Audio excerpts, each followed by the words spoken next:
네, 반갑습니다. 청춘부동산입니다. 최근에 부동산 카페에서 인기를 끌고 있는 이제 부동산이 바로 염리 삼성 레미안 전용 면적 84제곱으로요. 최고가 15억 4,500만 원에서 지난 9월에 8억 원에 거래가 되었죠. 이로 인해서 사람들은 이제 서울도 폭락을 한다라고 하면서 부동산 카페에 막 글을 옮기고 있더라고요. 어제 한 댓글이 달렸어요. 서울 마포가 8억 원 찍었는데 수성구 사는 게 좋은가요? 네, 아니죠. 그 가격이면 무조건 서울 사야죠.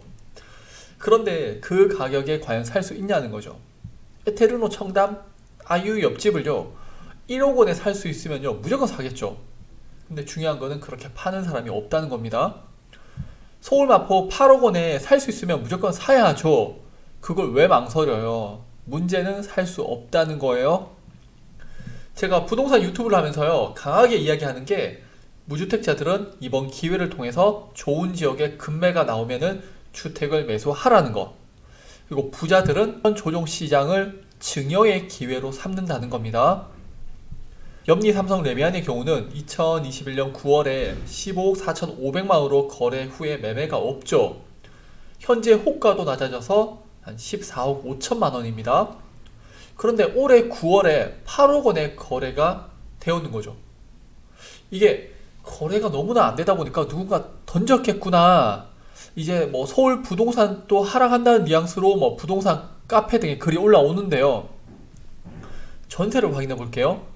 그래도 전세는 좀 있지만 5억 원대에서 7억 원대, 그나마 8억 5천만 원에 하락 있는데요. 그리고 22년 9월에 8억 1천만 원의 거래가 있습니다. 날짜는 20일이고 16층이네요. 뭔가 수상하지 않나요? 자, 그래서 국토부 실거래가를 들어가 봤습니다. 염리 삼성 레미안의 매매를 보면요, 전용 면적 84제곱 16층이 9월 21일에 8억 원에 거래가 되었고요. 자, 증여처럼 개인 간의 거래가 아니라 중개 거래로 진행된 것을 볼 수가 있어요. 전세를 보면요, 전용 면적 84제곱 16층이 9월 20일에 8억 1천만 원에 거래가 되었는데요.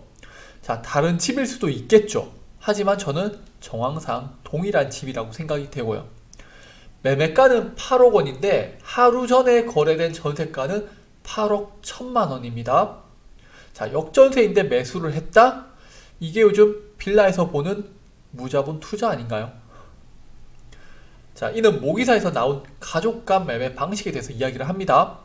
부모, 자식끼리 또는 배우자 간에 부동산을 매매하면요, 과세관청은 등기 형식에도 불구하고 가족 간에 증여한 것으로 추정을 한다.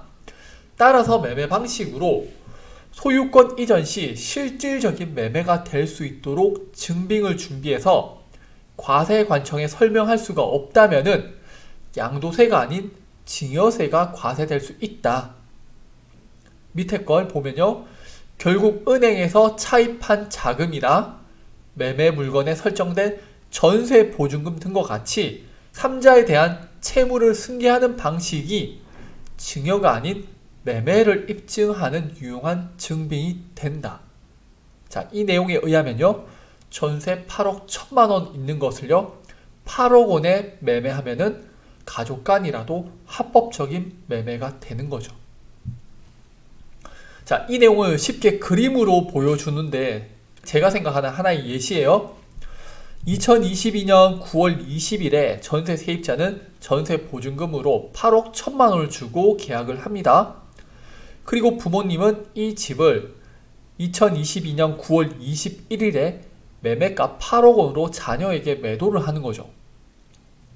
그럼 자녀는 취득세 정도만 내고 아파트를 매수하는 거죠. 전세 세입자가 뭐 2년 뒤에 나갈지 4년 뒤에 나갈지 모르지만 그때 보증금을 돌려주면 되는 거고요. 이는 완벽하게 합법적인 거래가 맞습니다. 네. 이게 틀렸다면요, 국세청에서 움직여야 되는데요, 이걸 잡을 수 있을까요? 부동산 가격이 하락을 하니까 사람들은 막 좋아하면서 부동산 카페에 글을 나르고 있고요. 원희룡 국토부 장관은 부동산 가격이 높다고 더 하락을 시키겠다고 하는데 말이죠. 자, 개인 간 거래면은 증여세라도 내죠. 부동산 가격에 대한 폭락 이야기가 계속 나오게 되면요, 부자들은 이를 이용해서 낮은 가격으로 증여를 하거나 합법적인 거래를 활성화시킬 겁니다.